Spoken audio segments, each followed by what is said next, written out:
So, we are going to study the fourth wave of feminism. The fourth wave feminism. Fourth wave feminism we are going to study right now. Uh, to understand fourth wave feminism, we have to understand something else first, which is post-colonialism. What is post-colonialism, right? Then we have to understand uh, intersectionality, right? These two concepts are as important as understanding the next wave of feminism. What do you understand by post-colonialism? What is post-colonialism? Post-colonialism is countries post-colonial rule. Countries like India, Pakistan, Bangladesh, these are post-colonial countries. The countries which had a colonial rule first, right? In post-colonial countries, there is other kind of feminism which is post-colonial feminism, right?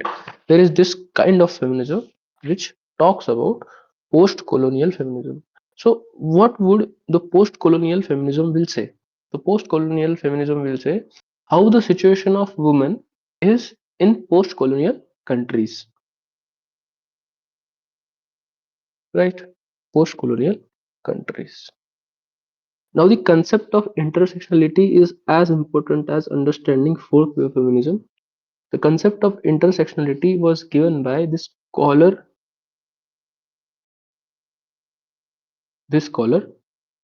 Kimberly Crenshaw. Kimberly Crenshaw.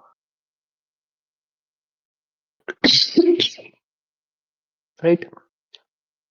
How do you understand intersectionality? Intersectionality. Intersection. What is intersection? These two roads are there. These are two roads.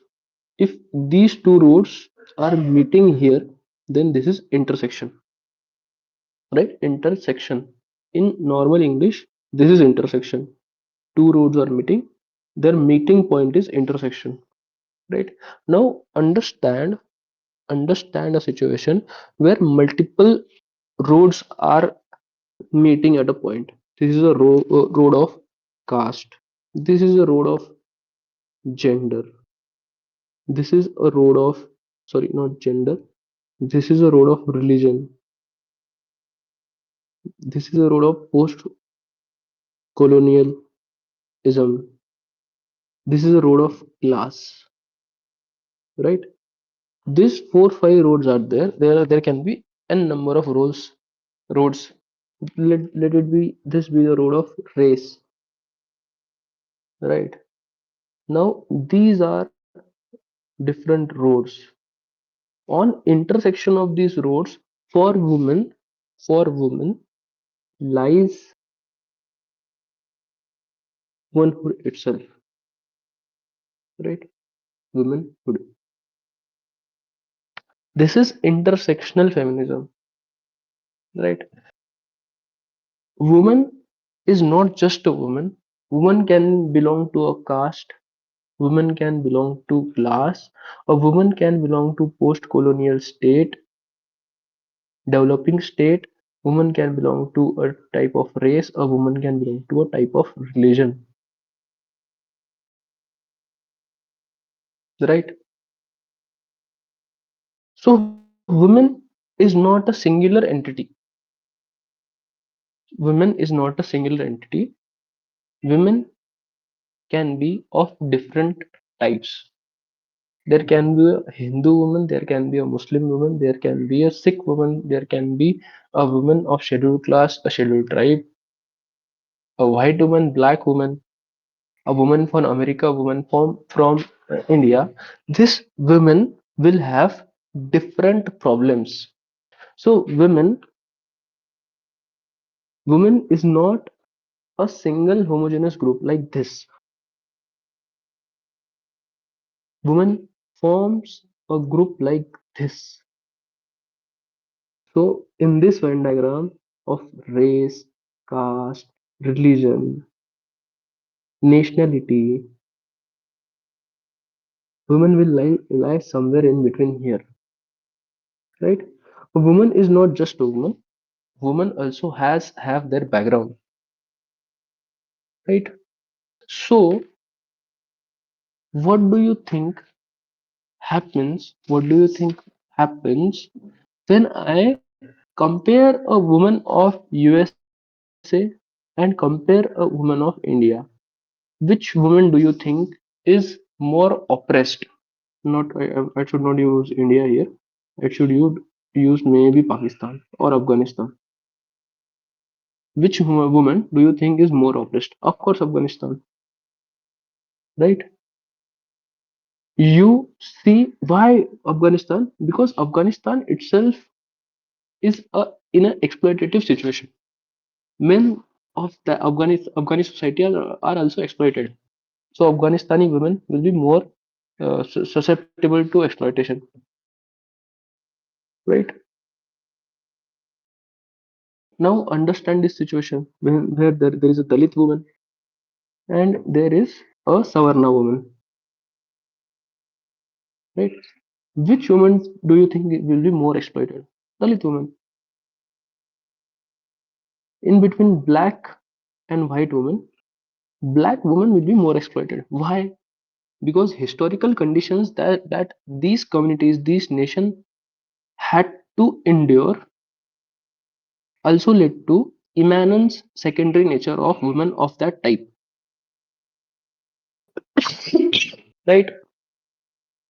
So so there is not a single idea of woman. There is not a single idea of women. There are multiple women's because why? There are multiple women's.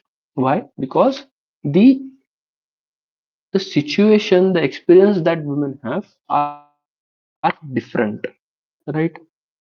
In this concept of intersectionality,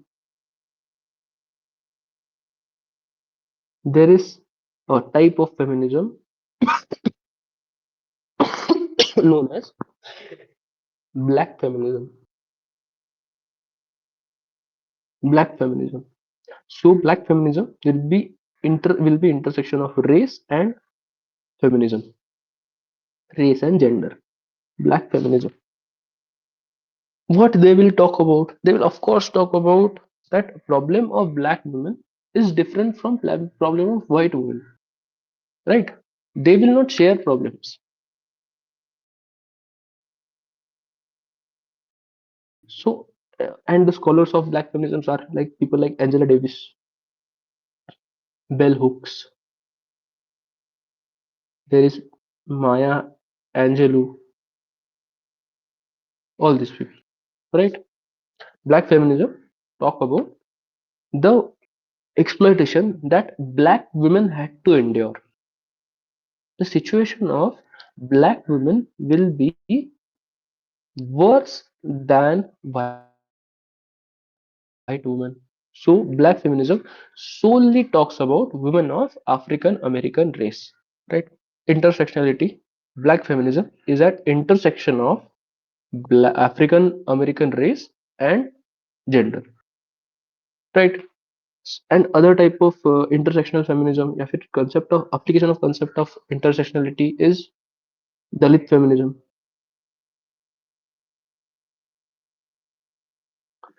What will Dalit feminism be based on? It will be based on intersection of Dalit, caste, and feminism. So the problem of Savarna woman, the problem of Brahmin woman, problem of Kshatriya woman, problem of Baniya woman will be different than problem of Dalit woman. The double burden, the dual burden of caste and gender applies on Dalit feminism, Dalit women, right? The scholars of Dalit feminism are people like Gail Ombreth,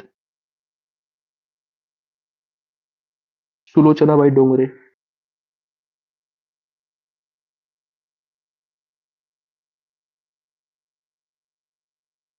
There is this Marathi philosopher or writer known as Tarabai Shinde.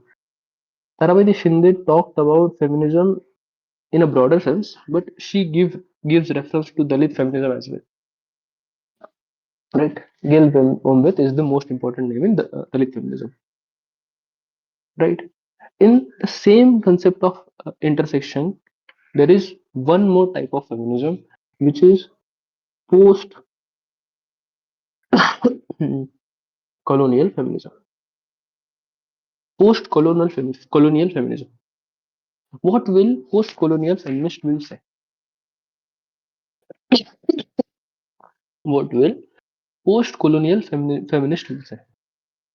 Post colonial feminist will say that women of post colonial nations, post colonial states have to face triple burden of class, gender, and neo-colonialism. What is colonialism? That one country is trying to colonize other country. Neo-colonialism means new country, new effort to colonize a country, right?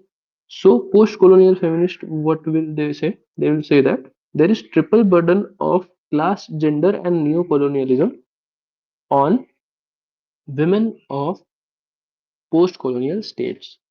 For post-colonial feminism, you will find scholars such as Sarojini Sahu. You will find scholars such as Chandra Mohanty Talpade, scholars such as Gayatri Spivak talked about post-colonial feminism, right? Post-colonial feminism. So this was intersectionality and concept application of concept of intersectionality. We understood application of concept of intersectionality through black feminism, through Dalit feminism, through post-colonial feminism, right? The next type of feminism, the next type of feminism that we are going to study in context of fourth wave of feminism is post-feminism. Post-feminism. It is not post-colonial feminism. It is not post-modern feminism. It is post-feminism, right? Post-feminism, what it tries to do, what it tries to do is try to attack victimization of women, victimization of women, right? It tries to attack victimization of women, where women are usually seen through a lens of victim. Post-feminism wants women to be exploiters, women to be exploiters, right? Post-feminism. In her, Susan Faludi, this scholar, Susan Faludi, Susan Faludi, in her book Backlash, what does she say? She says that in Western countries, in Western countries, equality has been achieved more or less, right? Equality has been achieved. They have given, they have right to work, right to vote, right? They have all the rights, right to freedom of speech and expression. Every right that a man has in West, women also has. So the radical feminism, the liberal feminism, the feminism till now are redundant because demands of those types of feminism have been met, right? So the next step that feminists should do, the feminists should do is go beyond feminism, and they suggest a type of misandry. Misandry is antonym of patriarchy. Patriarchy, right? Patriarchy is a situation where norms of society, the society is built in a patriarchal way, whereby male are in dominant positions. Misandry, on the other hand, suggests that the exploitation of man should be there. The situation of women, that patriarchy, the situation of women that is there in patriarchy should be situation of men in misandry, right? Misandry is women version of patriarchy. Misandry is a situation where women are in power, right? Go beyond feminism, support misandry, and she says that celebrate womanhood, domesticate men.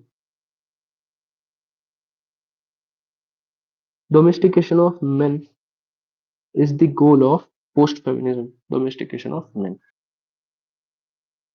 right? So, in essence, the core of feminism, which says that men are equal to women, post-feminism will not be agreeing to this idea that men are equal to women. Post-feminist will say men are lesser than women should have women should be in positions of power, and the exploitation which happens will be of men, right? So this is the first point of post-feminism. The second point of post-feminism is bodily rights. Bodily rights like right to abortion, body positivity, right? Choice of women. All these things come under post-feminism. Post-feminism, right? Body positivity, right to abortion, right to abortion, related to right to abortion. There is recent news whereby France included right to abortion in its constitution. Recently, Roe v. Wade, Roe versus Wade case of US Supreme Court, United States Supreme Courts have been reversed in Hobbs v. Johnson. Read about this case law in your free time. You will understand post-feminism and their demand of bodily rights more. Right? Roe v. Wade, Hobbs v. Johnson, right to abortion. This debate you should be very well versed with. Right? For bodily rights, there is this scholar known as Amy Koyama. Amy Koyama. Amy Koyama wrote a trans feminist manifesto whereby she suggests women should be given a right to make decisions about their own body, right? This is what post-feminism is. Post-feminism is also known as girl feminism and new feminism. This girl feminism, new feminism, post-feminism is practiced is practiced through through movements like slut walk movement,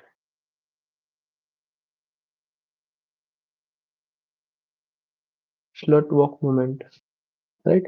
Pinjra tod movement, not Pinjra tod movement, slut walk movement, right? Where women express themselves in an aggressive way. So this was feminism in total. We have done every kind of feminism. We have done uh, the issues within feminism. We have done everything that was to be covered in feminism. I hope you understood feminism, and from the next lecture, we'll see, we'll start with structural theory. We'll do postmodernism. Then we will start with end of ideology and end of history. I hope you understood this, and I'll see you next time. Bye.